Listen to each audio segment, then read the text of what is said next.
Bonjour, cette vidéo donc a pour objectif de découvrir dans un premier temps donc la notion de modèle de document et plus largement ce qu'on appelle la modélisation de documents. Donc ici je vais partir d'un exemple sous Word, mais de nombreux modèles existent aussi sur des logiciels comme Excel, PowerPoint et sur une très grande majorité de PGI. Donc on va imaginer que j'ai mon CV à saisir, donc plutôt que de repartir à zéro et de construire tout mon CV, je vais utiliser un modèle de document proposé sur le logiciel Word. Donc je vais repartir sur la création d'un nouveau document et au lieu ici donc d'opter pour un document vierge, je vais rechercher tout simplement ici dans les modèles, rechercher des modèles qui sont classés d'ailleurs par catégorie. Je vais aller rechercher donc un CV. Alors, vous pouvez voir ici que de nombreux CV sont disponibles. Moi, je vais ici opter donc pour le CV simple.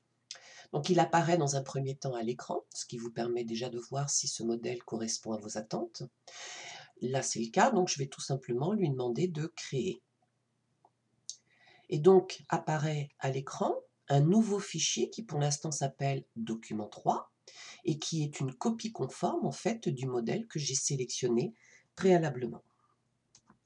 Si j'observe ce document, je peux voir qu'un certain nombre d'informations sont déjà saisies. Par exemple ici, objectif, expérience, éducation, etc. Dans cet exemple, donc, ce sont principalement tous les titres des grandes rubriques du CV. C'est ce qu'on appelle dans un document les données fixes. Et puis, j'ai aussi donc un certain nombre d'informations que je vais devoir saisir, comme par exemple mon prénom, mon nom, mon adresse, etc. C'est ce qu'on appelle les données variables. Pourquoi variables? Parce qu'elles sont spécifiques à chaque utilisateur, tout simplement, du document.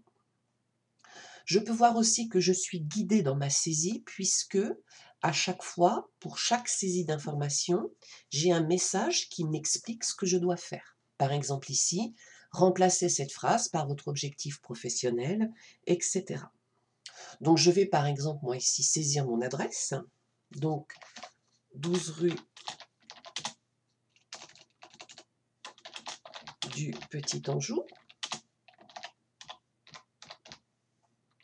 donc par exemple 49 000 Angers.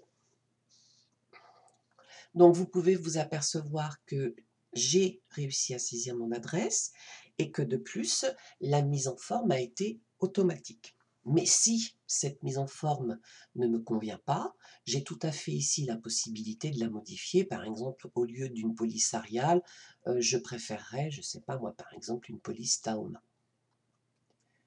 Je peux donc modifier un formatage déjà prédéfini, mais je peux aussi ici dans ce document supprimer si je le désire, je vais le faire par exemple ici, supprimer toute cette partie qui ne m'intéresse pas. Voilà, donc là je vais la rétablir. Donc j'ai beau travailler à partir d'un modèle, ici comme le modèle n'a pas été verrouillé, j'ai la possibilité éventuellement de remodifier certaines informations si celles-ci ne correspondent pas à mes attentes. Donc, qu'est-ce qu'un modèle de document? Définition. Je vous propose la définition suivante. C'est un document qui est prêt à l'emploi, dans lequel le contenu a été défini. Donc, par contenu, j'entends données fixes et données variables. Document dans lequel une structure de base a été définie, c'est-à-dire l'organisation des informations dans le document, donc sous forme de rubrique, sous forme de titre, etc. Et puis enfin, document dans lequel le formatage a été aussi défini. Donc le formatage, ce sont toutes les options de mise en forme mises à disposition, principalement dans les modèles de documents, les styles, les logos, les insertions automatiques, etc. etc.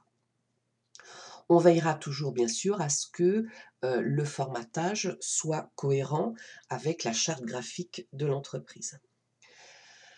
Les modèles de documents sont sauvegardés avec une extension spécifique. Donc ici, quand j'enregistre un document sous Word,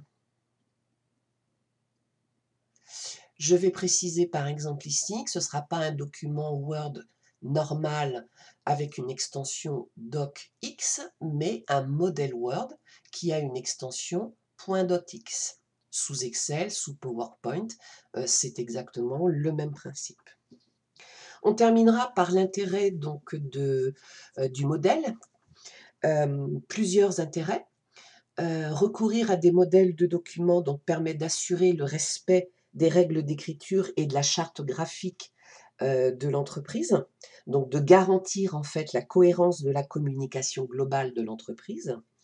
Elle permet aussi de réduire les saisies répétitives, les erreurs de frappe, les calculs si par exemple c'est un modèle sous Excel. Elle permet aussi de faciliter la mise en forme.